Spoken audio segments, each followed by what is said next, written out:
Mabuk setelah laporan tak direspon Dinas Perhubungan Gianyar, seorang pria nekat merusak terhadap traffic light atau lampu rambu lalu lintas di Simpang 3 Semabaung, Kecamatan Belah Batu, Gianyar. Namun aksinya dilaporkan ke polisi setelah direkam seorang warga.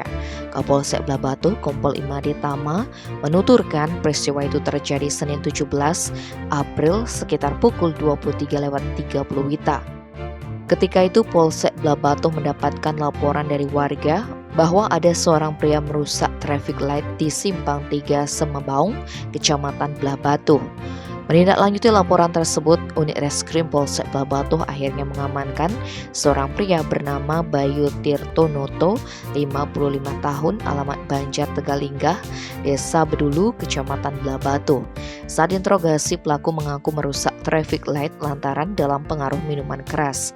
Pelaku juga mengaku sudah 1 bulan melapor ke Dinas Perhubungan Gianyar perihal pemasangan rambu yang ada di TKP, namun tidak direspon.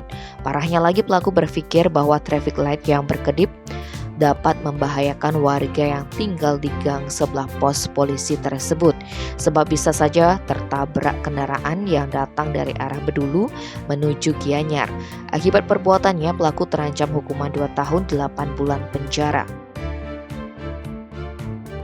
Tim Bali Express melaporkan.